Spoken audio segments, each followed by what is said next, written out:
foi chamado o período das trevas. O mundo estava em escuridão. O mundo estava nas trevas, no misticismo, no paganismo. A Bíblia fora tirada, as Escrituras foram tiradas, o culto foi substituído. Foi o período mais escuro de todos os tempos.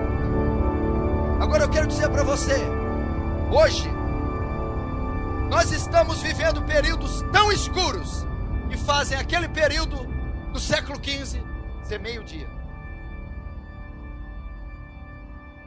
Eles estão desenterrando as indulgências, estão vendendo milagres, vendendo fé.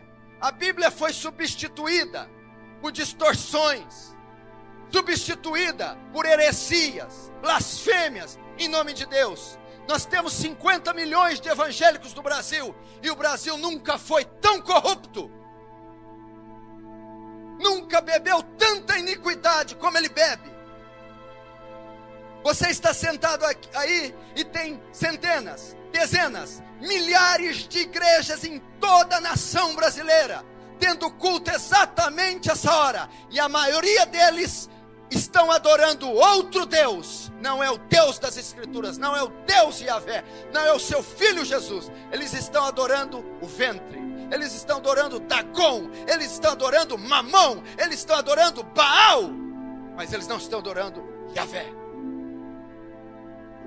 1 Reis diz: eles fizeram para si ídolos, estão adorando o Deus que eles fizeram, um Deus que atende a demanda, um Deus que supre sua necessidade, um Deus que dá carro, que dá casa, um Deus que dá casamento, um Deus que cura, um Deus que dá felicidade, um Deus que faz entrarmos em êxtase, um Deus que não repreende, um Deus que não castiga, um Deus que não corrige, um Deus que não exorta, um Deus que é só amor. Esse não é o Deus das Escrituras. A minha Bíblia diz no Salmo 7 que Deus é um Deus que se ira todos os dias. Justiça e juízo são a base do seu trono. Estamos vivendo dias assim, dias onde o aborto, a fornicação, o adultério, o divórcio, tanto fora como na igreja, atinge os mesmos índices. Ministros cristãos estão se divorciando, ministros cristãos estão casando pela segunda vez, a juventude solteira está fornicando, pecado, gravidez, escândalos. Se você olhar as páginas dos jornais, consultar os veículos de comunicação, as redes sociais, os maiores escândalos que houveram na nação brasileira envolveram evangélicos e pastores. Jesus disse: é mister que vem os escândalos, é necessário que eles venham, mas sai daqueles por quem vem os escândalos. Estamos vivendo um evangelho diluído, híbrido, sincrético, místico.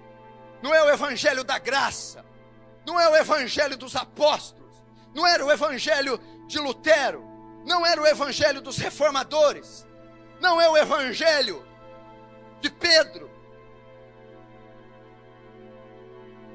Agora, por que estamos vivendo isso? Escute e preste atenção. Jesus vaticinou isso, Jesus profetizou: olhai para a figueira quando seus ramos tornam tenros. Quando vede todas essas coisas, sabei que está próximo às portas. Isso são sinais do fim. Jesus está voltando. Nunca uma geração esteve tão próxima da vinda de Jesus como a nossa. Seguramente essa geração contemplará o maior evento da humanidade, a volta de Jesus nessa terra. Ele não deu data precisa, hora certa, mas ele disse que alguns sinais evidenciariam o seu retorno, para que a igreja não fosse pega de surpresa. Mas por incrível que pareça, ainda com todos os sinais evidentes, explícitos, temos alguns cristãos dormindo, pecando, andando em carnalidade, cegos para a condição do mundo e da igreja. temos tantas evidências apocalípticas que você não tem ideia. Ele disse que haveria evidências na natureza. De 10 anos para cá, nunca houveram tantos terremotos, enchentes e furacões de tão grande escala como nos últimos 10 anos. Nos últimos 40 anos, nós tivemos mais terremotos do que em toda a história da humanidade. O tsunami varreu 300 mil pessoas. Terremoto enchente no Japão, no Chile, matando e devastando milhares e centenas de milhares. Sinais na economia. Você viu que os Estados Unidos da América mostrou a fragilidade naquela crise financeira da hipoteca, dos aluguéis. O mundo inteiro emperrou, sentiu o abalo de uma nação, mostrando a fragilidade financeira. Cumprimento profético que diz que na volta de Jesus haveria uma crise econômica mundial. Terceira evidência: a volta do Filho do Homem será semelhante aos dias de Ló. Onde Ló morava? Sodoma e Gomorra. O que predominava em Sodoma e Gomorra? A sodomia, o homossexualismo. Jesus disse que próximo da volta haveria uma explosão de homossexualismo. Capa da revista Veja, Daniela Mercury anuncia o seu casamento com outra mulher em Portugal, trazendo um escândalo e estimulando dezenas de milhares de outros a essa prática.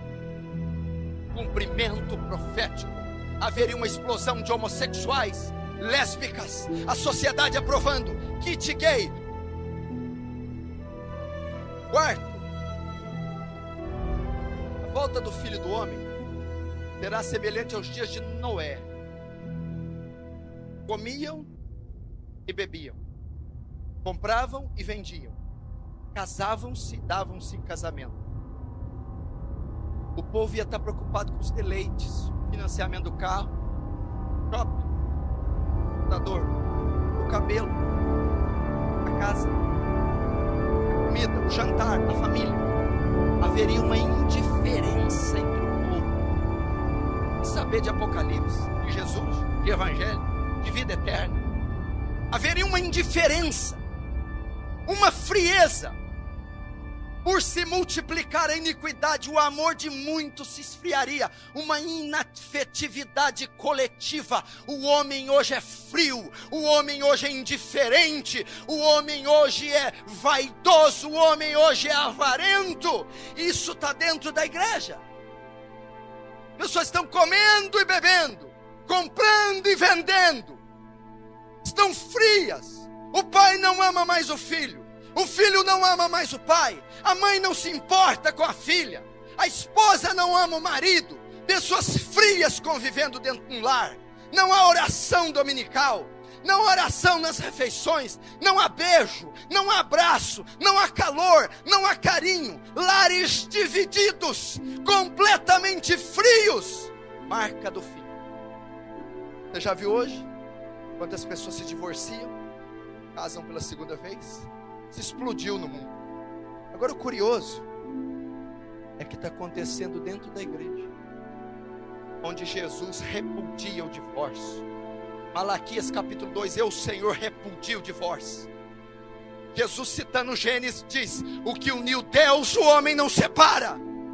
Pelos ministros, pastores, líderes, estão se divorciando, na maior cara de pau, e se casando de novo, como se isso fosse normal.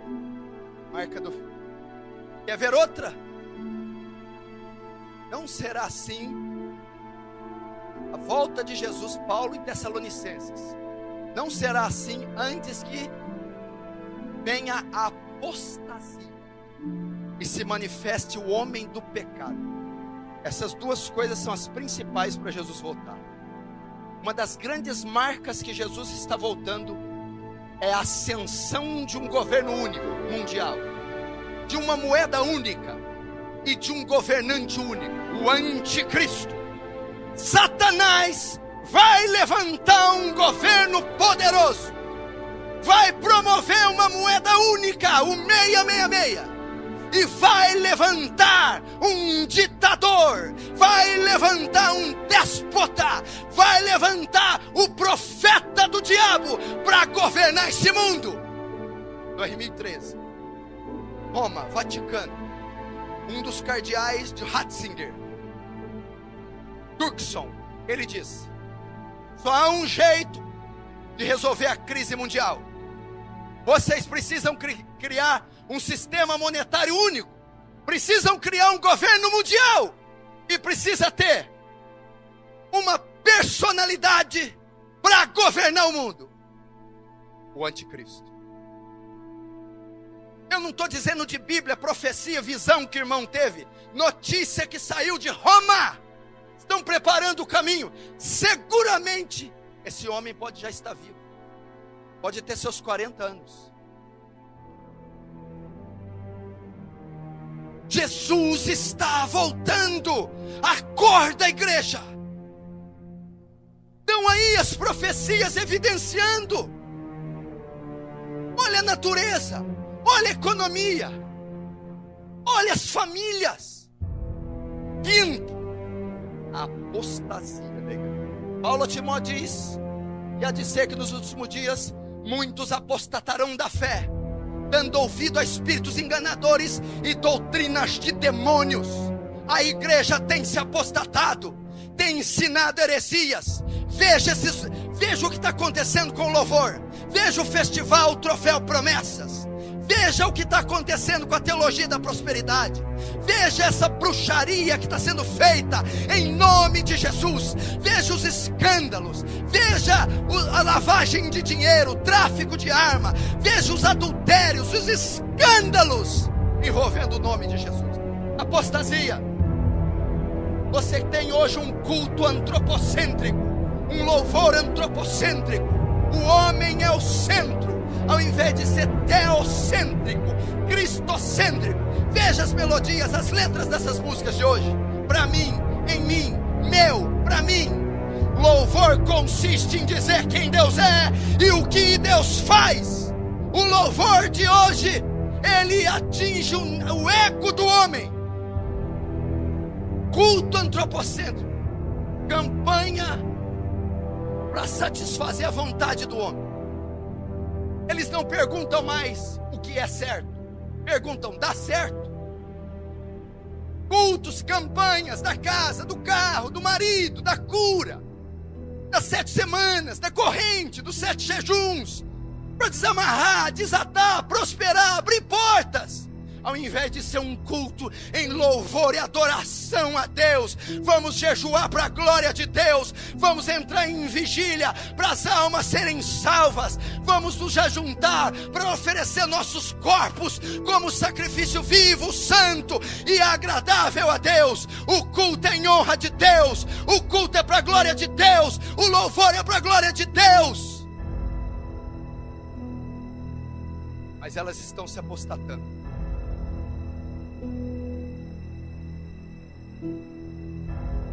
Liga a TV, programas evangélicos, 99% heresias e blasfêmias. Aquilo não é evangelho, aquilo é outro evangelho, aquilo é um anátema. Não se engane, Satanás se transfigura de anjo de luz para enganar. Não sejais como meninos inconstantes, levados ao redor de vento de doutrina. Se você acha que isso é avivamento, tira o pé do chão. Se você acha que Thales Roberto é avivamento, se você acha que aquilo tem qualquer fragmento de Deus, você está completamente equivocado. Se você se converteu de 20 anos para cá, de 20 anos, se você nasceu ou se converteu de 20 anos para cá, tem uma grande probabilidade de você não conhecer absolutamente nada do Evangelho. Porque de 20 anos para cá, o que explodiu nessa nação foi os falsos profetas dos Estados Unidos catequizando Benny Hinn, Kenneth Hagin, Morse Cerullo, Mark Murdock, Miles Monroe, enfim, inserindo teologia da prosperidade, misticismo, crendice, autoajuda, secularismo e nada do evangelho da graça. Uma doutrina que não enfatiza pecado, A obra mais importante do Espírito não é mencionada nesses ministérios. O Espírito, quando vier, convencerá o homem do pecado, da justiça e do juízo. Não é provocar êxtase em ninguém, não. Não me lembro de Paulo tendo êxtase. Não me lembro de Jesus tendo êxtase. Não me lembro da igreja neotestamentária tendo essas manifestações bizarras. Se o ministério diz ser cheio do Espírito Santo, mas não prega contra o pecado, ele não tem nada do Espírito Santo. Eu lembro de Paulo sendo apedrejado, Paulo passando fome, Paulo passando naufrágio e pregando o evangelho em toda a Ásia Menor, fundando 7 igrejas com seu sangue. Apostasia. Não se engane. Jesus está às portas. Jesus está voltando. Se você tivesse uma noçãozinha o quão próximo Ele está, você mudaria radicalmente a sua vida a partir de hoje. Se você tivesse ideia o quão próximo está a segunda vinda de Jesus, você mudaria. Se você então percebeu agora por esses dados que a volta de Jesus está próxima, que os sinais são explícitos e evidentes, o que você tem feito com a sua vida? Louco! Amanhã pedirão a tua alma. O que tens preparado? Para quem será?